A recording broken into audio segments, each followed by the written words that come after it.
Balthazar. Balthazar's parents were law guardians and they taught him well. He's an adequate scholar, but his true passion is in his martial abilities, which he has honed to a razor's edge.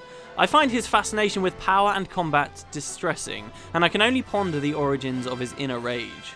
We would all be better suited if he would divert his physical energies toward more scholarly pursuits. I also question if his professed wish to become Lawmaster is not for noble purposes, but rather to satisfy his thirst for power. When I stare into Balthazar's eyes, I feel a certain apprehension, the same uneasiness I feel, in fact, when I stare into the shadows.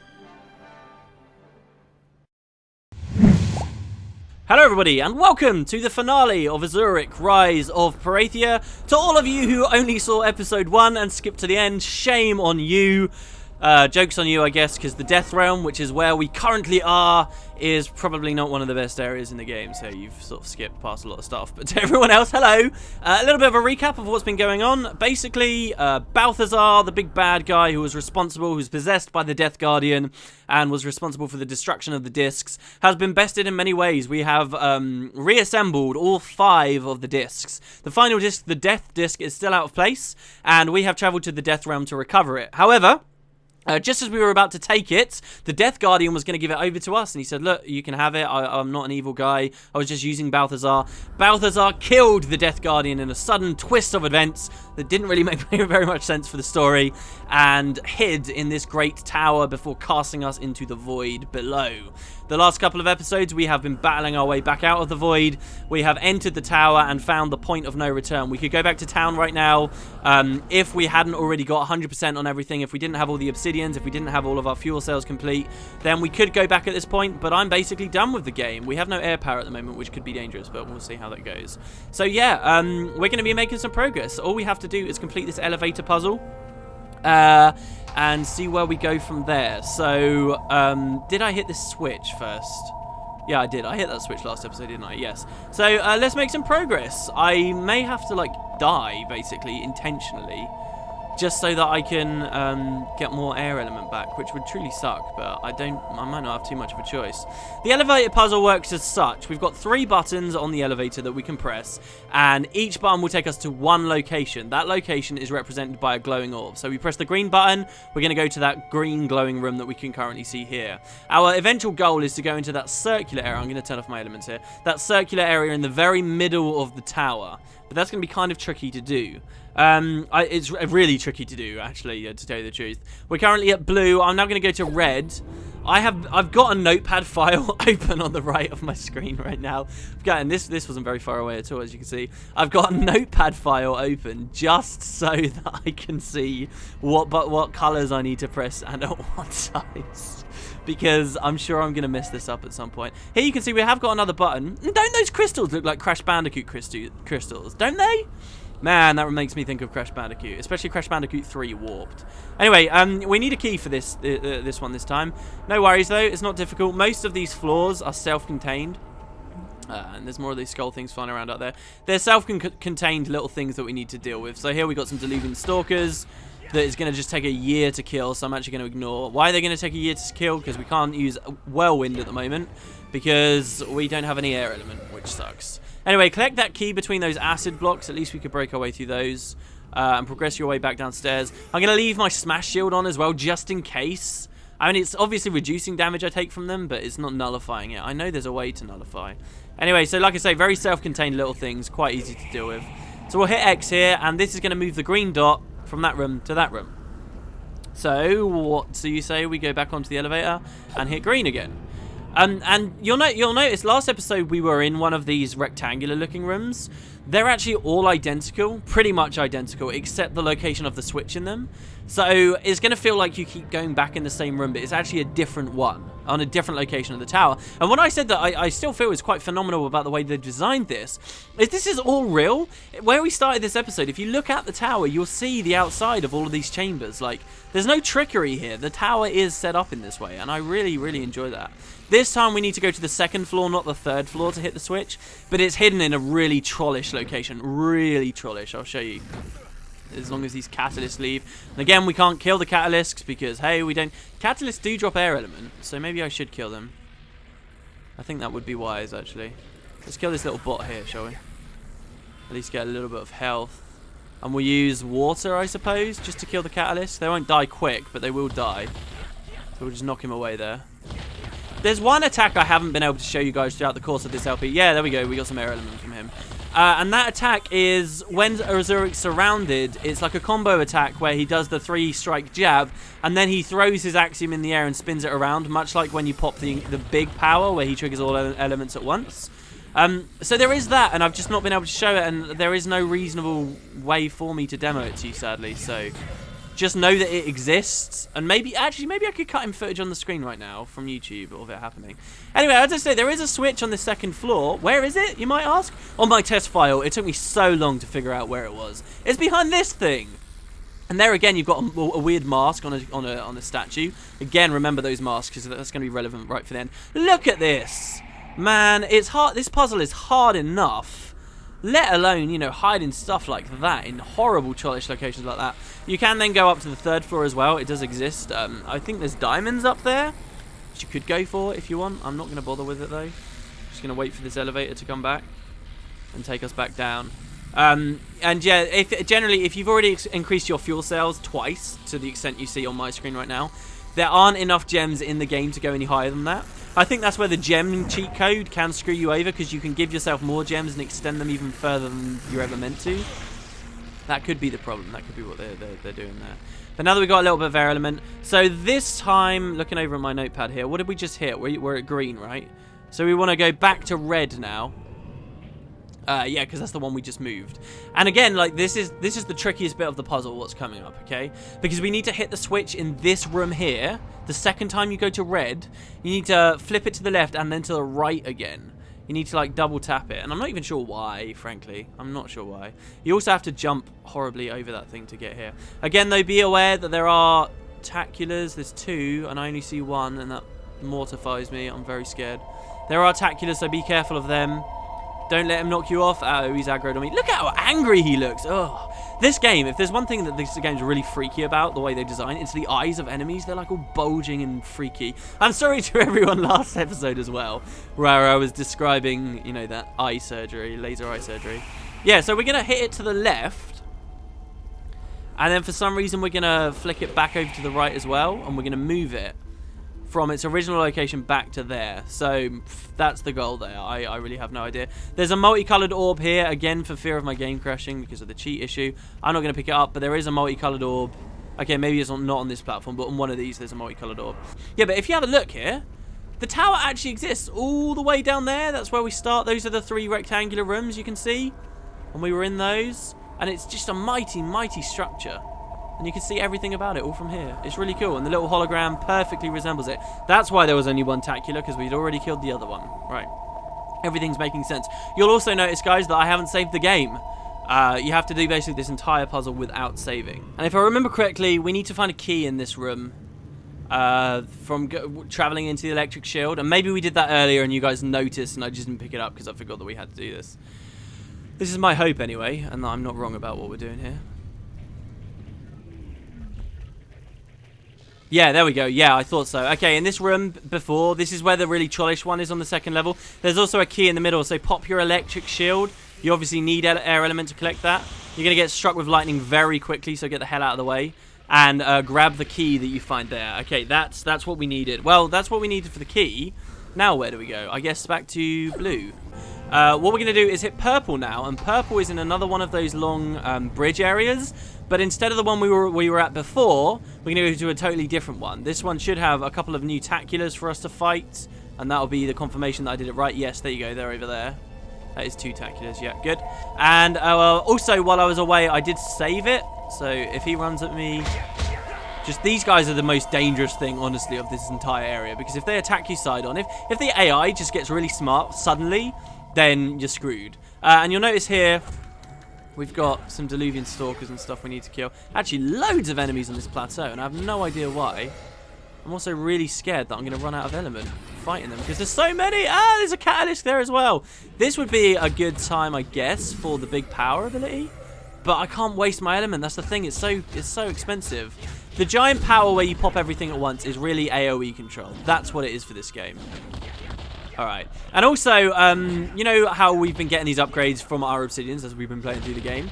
These have just raised our ability to fight with the Axiom completely unenchanted. So now that we're out of air again, I'm just going to kill him like so, and he's going to give us this. This is the platform where there's a multicolored globe just behind one of these pillars, which I'm not going to go for. And because we got that key from the electric thing, we can plug it in here and make happy progress. So that's one thing that could trick people up. Either they don't get the key. And the green's going to again move to one of those locations. Does that really mean we want to go there? Do we press this twice, perhaps? No, we don't, because that's just going to move it to where it was before. Okay, sure, fair enough. So we're going to go into another rectangular room. Still not done with the rectangular rooms, which is going to suck. So back through into the tower.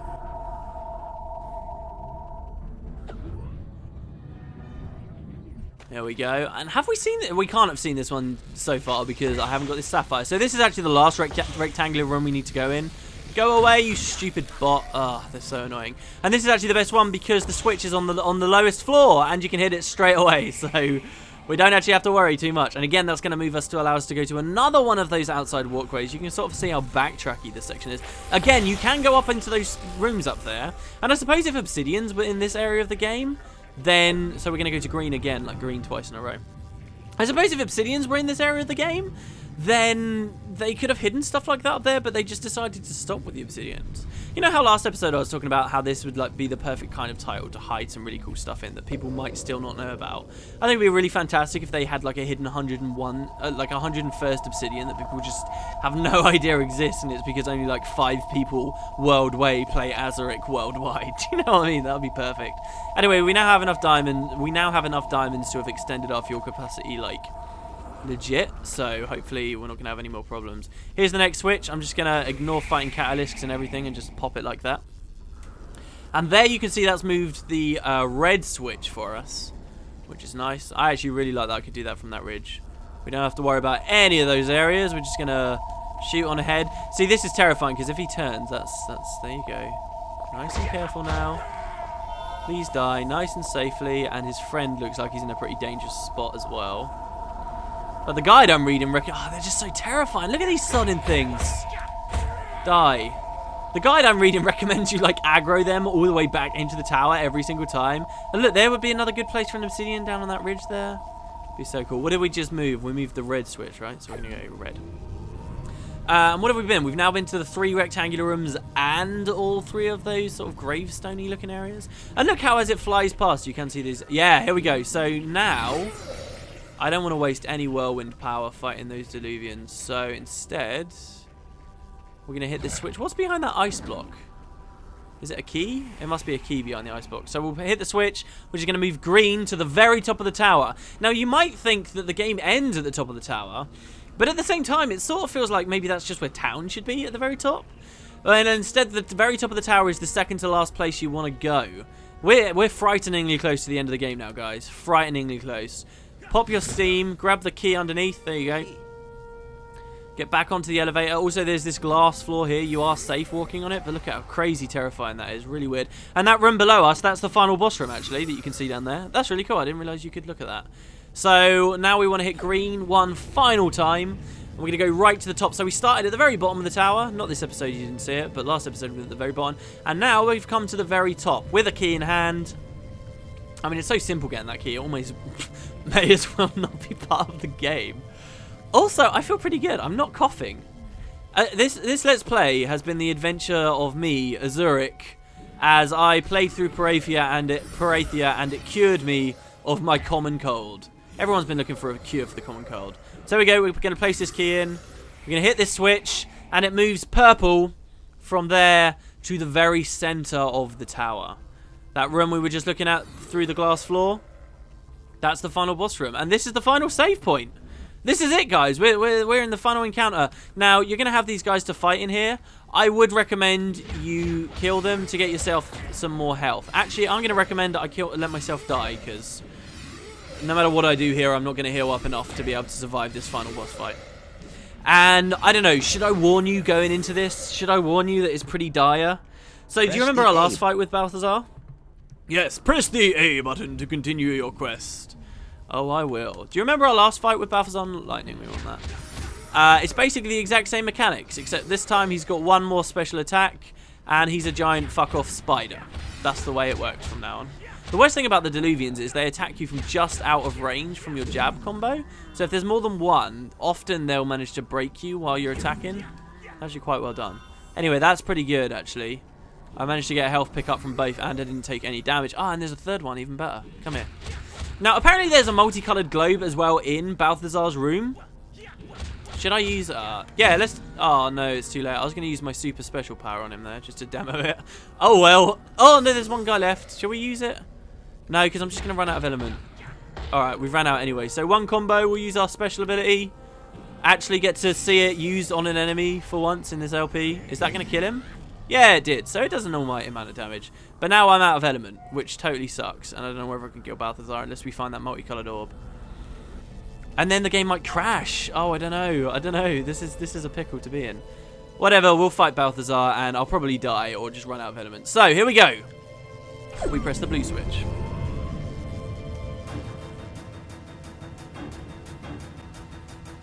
Here he is, Balthazar. We get such a crappy cutscene to start here. And he's a giant spider now, so he has a new special ability. You can basically kite from him and he won't be able to kill you, which is great. But depending on the element he's attuned to, he will do stuff that the Guardians have been doing. So there he laid down that giant firewall because he's currently attuned to fire. So he has all of these various attacks. Now he's going to swap his own element in response to what element you are currently hitting him with. If you hit him with the wrong element, he'll just stand there and laugh because you're actually healing him.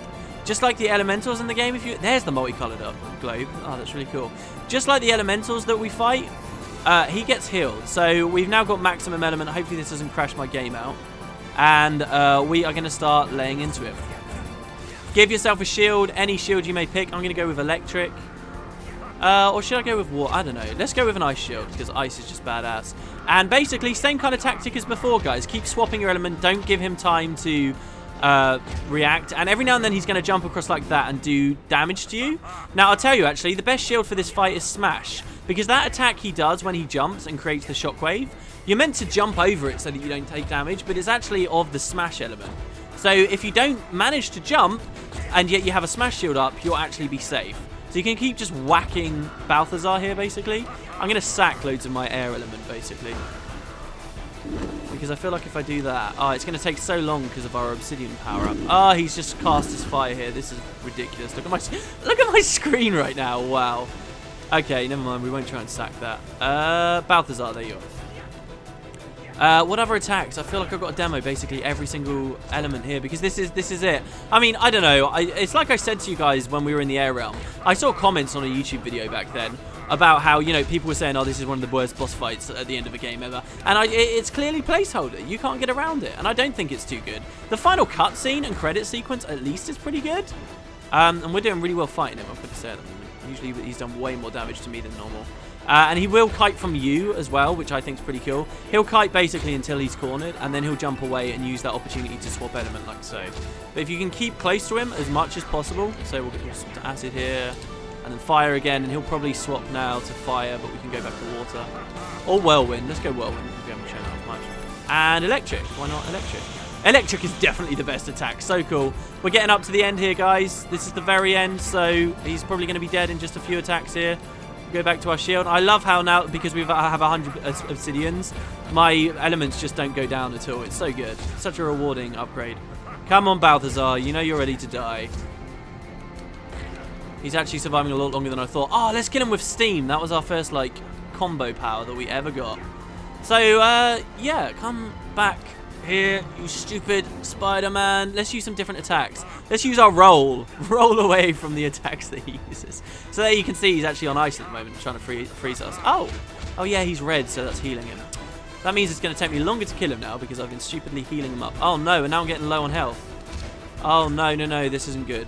Smash shield, please. Smash shield, wrong element. There we go. That's the one. It's curious to me that the smash shield is basically the same as the earth, like defense from whirlwind as well at the same time. Come on, Balthazar, die, man. I've hit you so much, but I guess I've healed him quite a lot accidentally too. And as you can see, he will continue using that shockwave ability, which I've just been completely failing to dodge.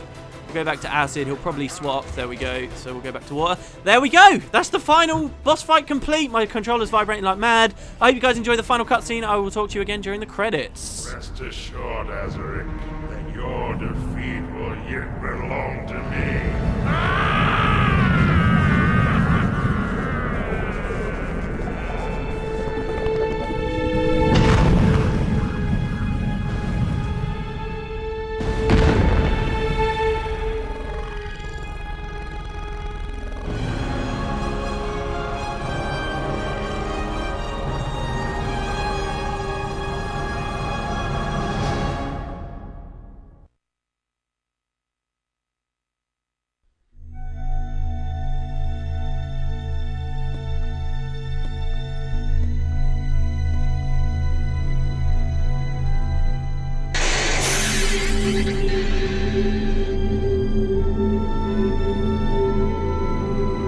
That's all of them.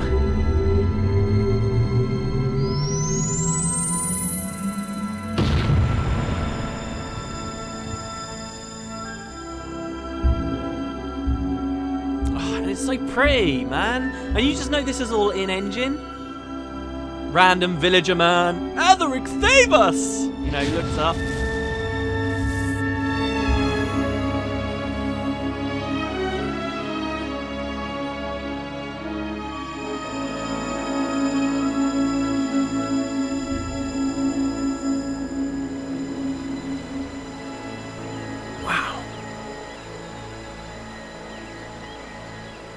And of course, no one in Perathia has seen this for many years. 200 years, did they say? Because the death disc has been missing for so long.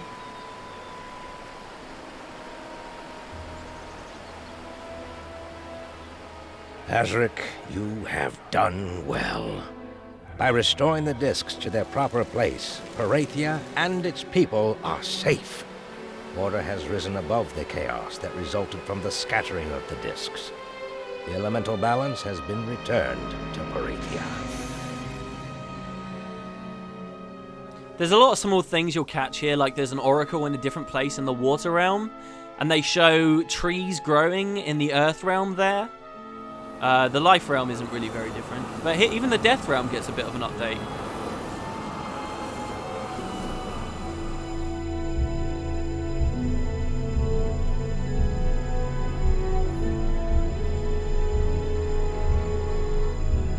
Azurik, you have made me proud. You have restored the discs, and you have redeemed the Lore Guardians. With your newfound wisdom and experience, however, you now have a new duty. You must protect the discs, Perathia, and its people. You're the last of the Lore Guardians now. Perathia's future rests in your hands. Uphold the tradition of our people, Azurik, master of the elements.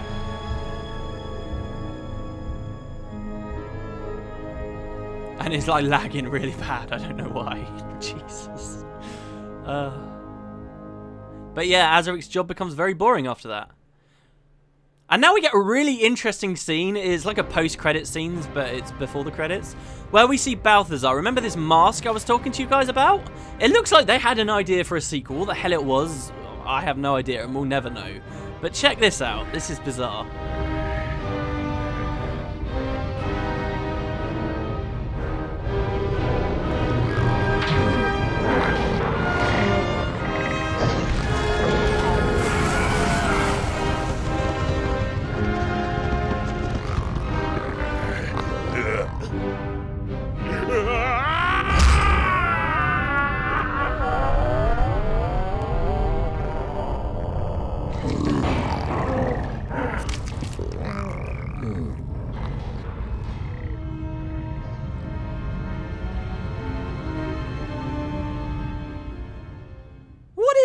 About? What is that? We will never know though, because Azurik failed as a game. Anyway, here's the post-credit. Here's the credits, and I think you'll be thoroughly surprised by how cool the credits are, considering the game had so little voice acting. Yeah. I'm not sure when it will start, but they do some pretty special stuff. First of all, like, these discs look very CGI and way higher quality than we've seen anywhere else in the game. But I mean, considering the game is all about finding those fragments and repairing them, I like that they had such distinct designs for the discs. And like, especially after you get past these ones, when they get to the life and the death disc, you can see how different the designs are, see? And then the death one, like, is, you know, and there you go, music by Jeremy Soule. I'm so curious about the names we're seeing scrolling across here. Jeff Clinton. Like, what are these people doing now? Are they still in the games industry? Who knows? And here, look, you can see alpha and beta stuff and text and code from the devs about the development of the game. They got some screenshots here that will fly past, but do feel free to pause if you want. But Master, how can that be? You see, the true essence of the elements are held within the discs. Well, who put them there? What do you mean? I mean, how did that happen? You ask a lot of questions, young Guardian. Yeah, I do. I just want to know.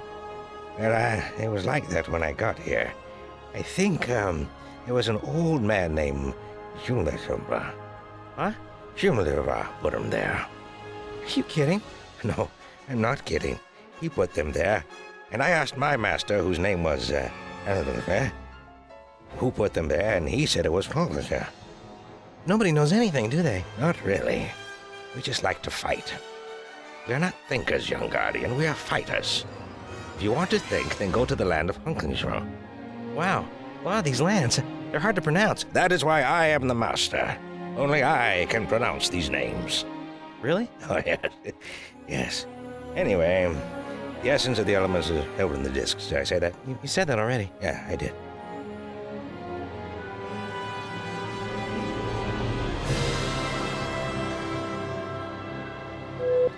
Anyway, let's discuss the elements. Say them to me again.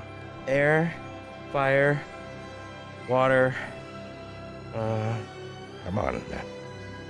Come on. air, fire, water. Come on. Come on. It's been a lot of years now. We go over this every day. Air, fire, water, one more. Oh, yeah. Yeah. What are we standing on? Our feet? Air, fire, feet. No. Now, who is one of the greatest soul groups ever? Wind and fire. Oh, earth! Oh, okay. Good, good. Now say them back to me. Earth, wind, and air. And, Oh, man. You can only retain so much, young Guardian. But you look good, and women like that. Earth, air, wind, fire, water, air, aluminum, things like that.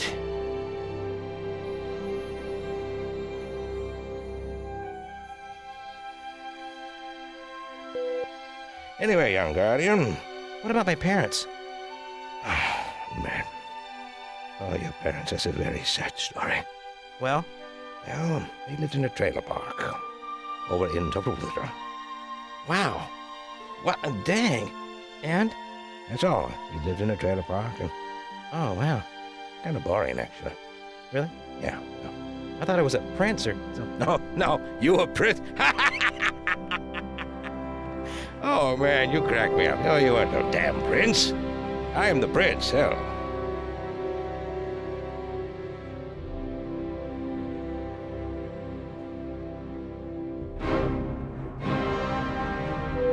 Hey, where did Balthazar come from? Oh, Balthazar. That's quite a story. Balthazar. What do you want to know? How he got here? All that. Well, he was an English actor who couldn't find work. And he decided to move and open a theater here, run a Shakespeare company here in this land.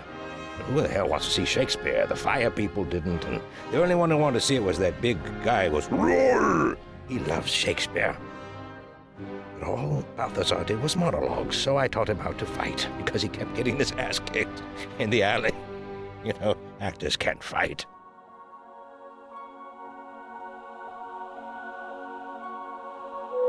To swim, use the left thumbstick to navigate through the water. Press the X button to rise and the A button to sink. And if you must go to the bathroom, please swim over there. Please, child. So there you have it. I believe that's the end of the credit sequence. They don't have anything that comes up at the end of the credits. That's basically it. I'd usually use the credits to talk about the game and the experience and the Let's Play, but, you know, they basically had something way better than that. I do think it's crazy that this game that had, you know, so little story or voice acting then had, you know, all this funny stuff going on. I love that credit sequence. It really gave you a glimpse into the people who made the game and all the work that went behind it. And it's just such a shame still to me. You know, I started this Let's Play talking about how I felt it was a shame that this game fell so utterly by the wayside. That there's basically no comments from the devs anywhere. That you see those names scrolling by and wonder whether they're even still, you know, making games or what they're doing in the industry at the moment. What really happened to this? Why was it forced out as it was? It's a real shame. But there you go, that's the experience, and I think that they did manage to create something really great that at least captured me. A good chunk of this, as I think will have been well apparent as I was playing through, was a bit of a nostalgia-fueled adventure.